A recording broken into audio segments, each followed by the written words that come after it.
ফুলকপি দিয়ে চারাপোনা মাছের রান্না আমার কমপ্লিট। দেখছো না কি সুন্দর কালারটা এসেছে বন্ধুরা। চলো তাহলে তোমরা দেখতে থাকো ফুল ভিডিও আমি কিভাবে রান্না করলে ফুলকপি দিয়ে চারা মাছ। হাই বন্ধুরা, দীপা ফুড আর ব্লগে তোমাকে জানাই সবাইকে স্বাগত। আশা করছি তোমরা সবাই ভালো আছো, আমি ভালো আছি। এই যে বন্ধুরা দেখো, আমি আবার তোমাদের সামনে নিয়ে চলে এসেছি একটা নতুন ভিডিও নিয়ে।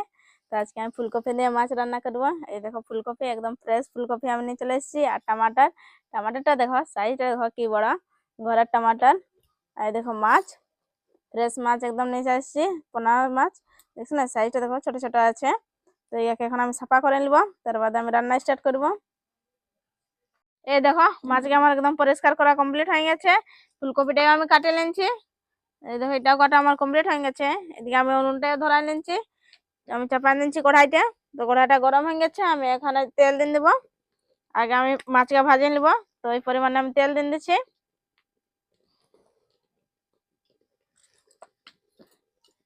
এখানে আমি মাছকে নুন মাখা নিব।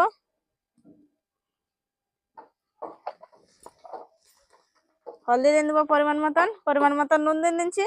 আর এখানে হলদিও দিয়ে দিচ্ছি। ইয়াকে ভালো করে মাখা নিব মাছকে দেখো আমি পিস পিস করে নেই, মাছকে আমি গোটায় রাখেছি। এই দেখো আমি রান্না এখন স্টার্ট করছি। তো আজকে আমি রান্না করব চানা পোনা দিয়ে ফুলকপি। তো মাছটাকে আমি ভাজি নেবো আগে।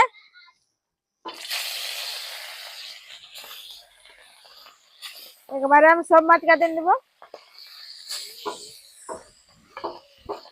দেখো লো আছে, আমি একদম ভাজি নেবো ভালোভাবে লাল লাল করে।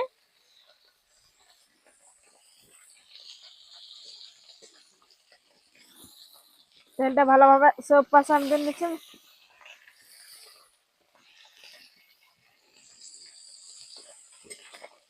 মাছকে ভাজাতে ভাজাতে আমি টমাটোটা কাটে নিব। টমাটোটা সাইজটা দেখছো না, চাষের টমাটার একদম দেশি, দেখছো না কি সুন্দর বড় বড় সাইজ হচ্ছে এবারে টমাটোর গা। দেখছো না লালে দেখাচ্ছে ভিতরটা। এটাকে আমি কাটে নিয়েছি। আগে আমি টমাটোটাকে ধুয়ে নিয়েছিলে।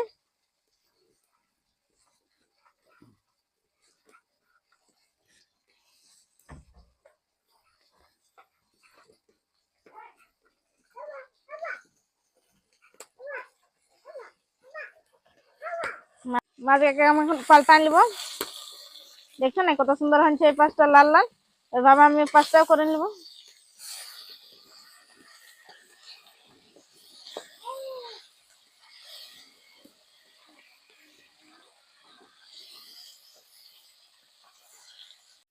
এই দেখো মাছটা ভাজা হয়ে গেছে, দুই পাশটা একদম লাল লাল হয়ে গেছে, পাশে ও পাশে দুই পাশটা আমি ভাজা নিয়েছি। তো এটা এখন আমি নামকাই নিব। দেখো না গোটা গোটাই আছে মাছটা। মাছ ভাজা হয়ে গেছে, ওই কড়াইতে আমি এখন দিয়ে দেবো তেল পরিমাণ মতন। আর ফুলকপিকে এখানে আমি ভাজে নিব। তো এই যে দেখো ফুলকপিকে আমি কাটে নিচ্ছি, আগে ধুয়ে নিচ্ছি। ধোয়ার বাদে এখন দিয়ে দেবো এখানে আমি পরিমাণ মতন নুন দিয়ে দেবো, হলদি দিয়ে দেবো, হলদি পাউডার দিয়ে নিচ্ছি পরিমাণ মতন। ইয়াকে এখন লাড়াচাড়া করে আমি লাল লাল করে ইয়াকে ভাজে নেব।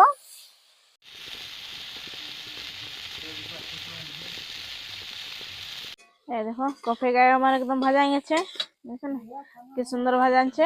তো ইয়াকে এখন আমি বের করে নেবো, কাঢ়ে নেবো। লাল লাল করে আমি ইয়াকে ভাজে নিয়েছি। লো আছে কড়াইতে আমি এখন পরিমাণ মতন তেল দিয়ে দেবো। এখানে আমি আলু গায়ে ভাজে নেবো। তেলটা আমার গরম হয়ে গেছে, এখানে আমি আলু গা দিয়ে দেবো। এভাবে আমি কাটেছি, লম্বা লম্বা করে আমি আলু গা কাটে নিয়েছি। মাছের সঙ্গে দেবো না, তাই জন্য আমি এরকম লম্বা লম্বা কাটে নিয়েছি আলু গাকে। নুন দিয়ে দেবো আলু গায়ে পরিমাণ মতন।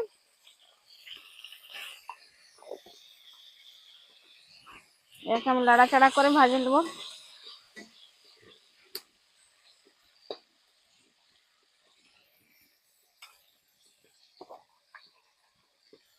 এখানে আমি অল্প হলদি দিয়ে দেবো, হলদি পাউডার।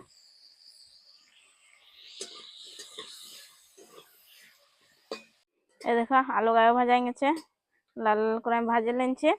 তো এই গাকে এখন আমি কাঢ়ে নেবো। মাছে দিলে আলু দিলে এইভাবে লম্বা লম্বা কাটবে, তাহলে খাতাটুকু টেস্ট লাগবে। এই দেখো ফুলকপিটাকেও আমি ভাজে নিয়েছি লাল লাল করে, আর আলুটাকেও ভাজে নিয়েছি। আলুটা এইভাবে রাখেছি লম্বা লম্বা, আপনারা এইভাবে রাখবে লম্বা লম্বা, মাছের সাথে দিলে খেতে টেস্টি লাগবে। তো এই যে আমার সব একদম হয়ে গেছে ভাজা, সব ভাজা তো আমার কমপ্লিট হয়ে গেছে, আলু আর ফুলকপিও দুটোই আমার ভাজা কমপ্লিট হয়ে গেছে। তো এই কড়াইতে আমি তেল দিয়ে নিয়েছি, এখন আমি গ্রেভিটা বানাই নিব। তো এই কড়াইতে পরিমাণ মতো তেল দিয়ে নিয়েছি, ফড়ঙে যে দেখো পেঁয়াজ কুচি, পেঁয়াজকে আমি আগে কুচি করে নিয়েছিলি, পেঁয়াজ কুচি আমি দিয়ে দিয়েছি। এখানে আমি শুকনো লঙ্কা নিয়েছি পরিমাণ মতন, আপনারা যেভাবে ঝাল খাবে এভাবে লঙ্কাটা দিবে।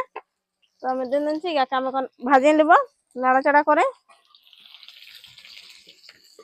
পেঁয়াজ একে আমি ভাজিয়ে নেব।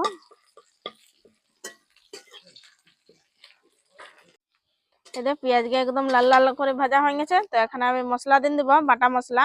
তো এখানে আমি ভাজি রাখেছিলি পেঁয়াজ আছে, রসুন আদা বাটা, আমি শিলনোড়ায় পেস্ট করে নিচ্ছি, পেস্টটা আমি এখন দিয়ে দিচ্ছি।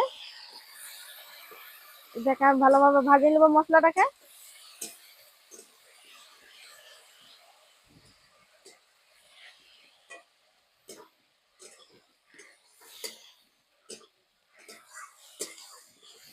যতক্ষণ না তেল ছাড়ছে তখন আমি মশলাটা ভাজিয়ে নেব। একটু রসুনের গন্ধটা আসে না, তার জন্য একটু ভাজতে হবে মশলাটাকে। যত বেশি মশলাটা ভাজবে অত খেতে টেস্টি লাগবে তরকারি।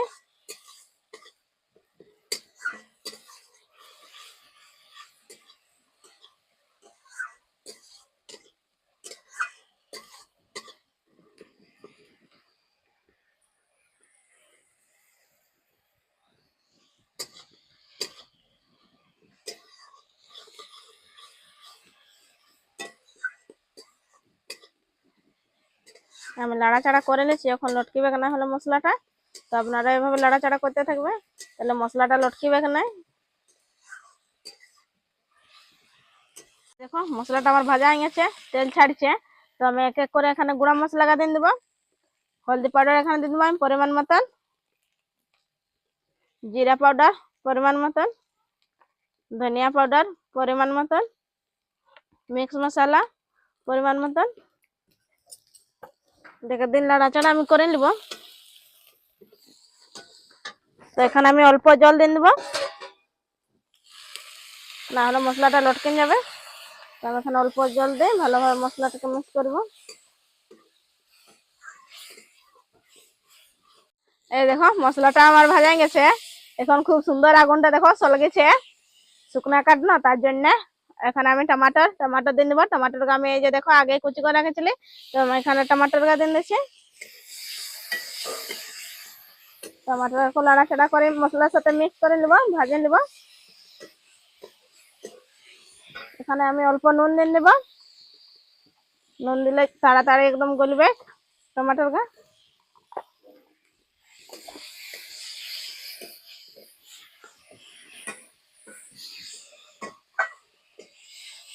দেখছেন আগুনটা দেখো আজকে কেমন সলগেছে, আজকে দমা সলগেছে।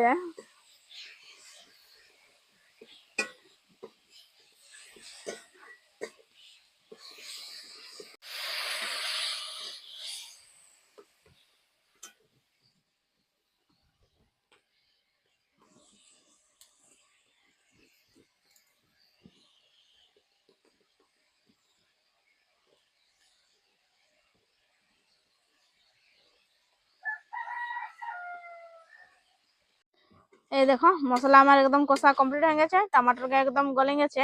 ঘরের টমাটোর না, দেশি টমাটোর একদম। তো টমাটোরটা একদম গলে গেছে। তো এখানে আমি আলুটা দিয়ে দিব, ফুলকপিকে এখন দিব না, ফুলকপিকে এখন দিলে এখন গলে যাবে, ফুলকপিটা মিক্স হয়ে যাবে। তো বাদে দিব ফুলকপিটা,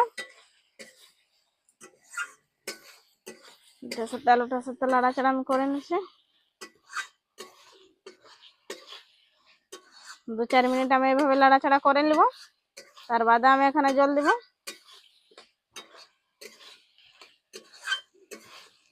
কি সুন্দর গ্রেভিটা দেখো, কি সুন্দর আমার হচ্ছে।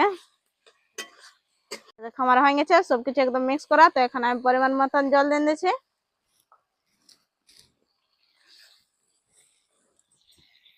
জলটা যখন ফুটবে তার বাদে আমি দেবো ফুলকপিটা, আপনারা এভাবে করবে, ফুটবার বাদে দিবেন ফুলকপিটা। আমি অল্প জল দিচ্ছি, আমি অত বেশি ঝোল ঝোল নামকাবো না, আপনার যেভাবে নামকাবে ওইভাবে জলটা দিবে। এখানে এখন আমি ফুলকপিটা দিয়ে দেবো। ফুলকপিটা যে দেখো আমি আগে ভাজে নিয়েছিলি, নুন আর হলদি দিয়ে লাল লাল করে আমি ভাজা নিয়েছি ফুলকপিকে, ওটাকে মিক্স করে নিচ্ছি।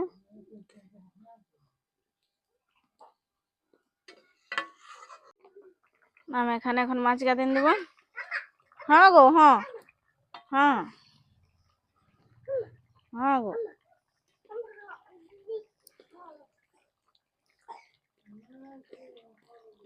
মাছকে আমি দিয়ে নিচ্ছি এখানে, একটু ঝোলটা ডুবা নিচ্ছি আমি।